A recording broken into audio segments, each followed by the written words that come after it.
is Molebogeng Ramulumo, and I am the lecturer for TMS 3723. Today's lesson is focused on Indigenous Knowledge Systems, and this is found in Learning Unit 2. We will be specifically looking at Activity 2.7. So what does Activity 2.7 say?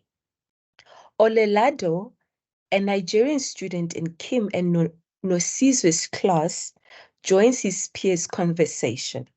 He tells them that rather than the controversial issues, he feels we should teach more indigenous knowledge. He argues that Africa was once a very rich, peaceful, and prosperous continent where various forms of knowledge thrived. However, with colonization, Africans' knowledge treasures were lost, destroyed, or distorted. This prompts him to ask, what did Africa know about the world, and why was their knowledge destroyed? What was the nature of their knowledge, and if rediscovered, should this knowledge be taught in schools? So the activity prompted you to write a one-page explanation of how you would respond to Kim's questions. So for the lesson, I have introduced the conversation based on the introduction of rediscovering and teaching Africans indigenous knowledge.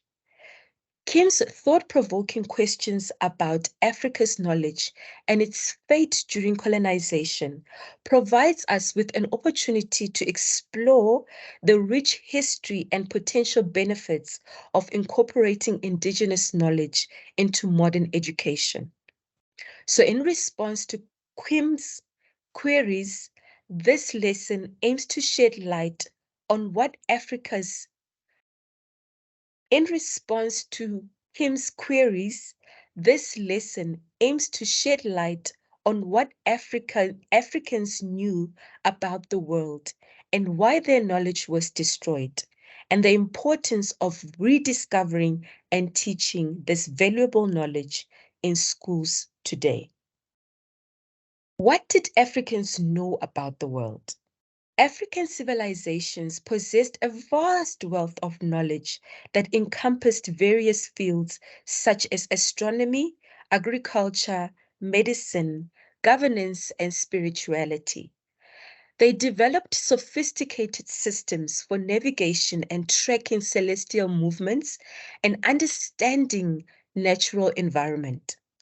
They had profound knowledge of their local ecosystems, plants, and animals, which enabled sustainable agricultural practices and herbal medicine. African societies also excelled in areas such as agriculture, trade, and social organization, evidencing their deep understanding of the world. Why was their knowledge destroyed? The arrival of colonial powers disrupted African societies, leading to the destruction or loss or distortion of indigenous knowledge. Colonial powers often disregarded the knowledge systems of African cultures, considering them inferior or primitive. They imposed their own systems, including education, language, and governance, which marginalized and devalued indigenous knowledge. The primary motive behind this disruption was to establish control over African people and exploit the continent's resources for the benefit of the colonizers. Now, what was the nature of African knowledge? African knowledge systems were holistic and interconnected, blending practical and spiritual aspects of life. They incorporated oral traditions, rituals, storytelling, communal practices, fostering a strong sense of identity, community, and harmony with nature. African knowledge emphasized sustainable practices, respect for the environment, and intergenerational transmission of wisdom. It prompted social cohesion justice, and the well-being of individuals and the communities. So why should we rediscover and teach African knowledge in schools? Reclaiming and teaching Africa's indigenous knowledge is crucial for two main reasons.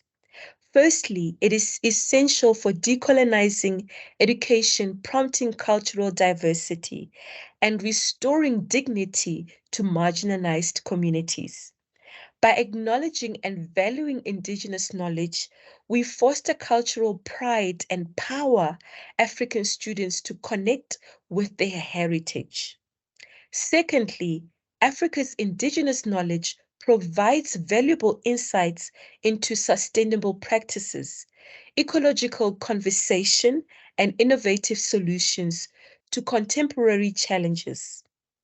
Therefore, by integrating this knowledge into the curricula, we are encouraging environmental stewardship, critical thinking, and innovation. In conclusion of this lesson, Africa's indigenous knowledge holds immense value and deserves recognition within educational systems. By rediscovering and teaching this knowledge, we can rectify historical injustices, foster cultural pride, and harness valuable insights for addressing present and future challenges.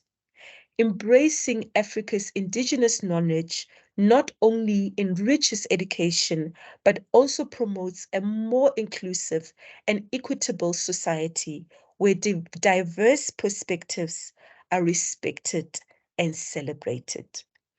I hope you enjoyed today's lesson and see you next time.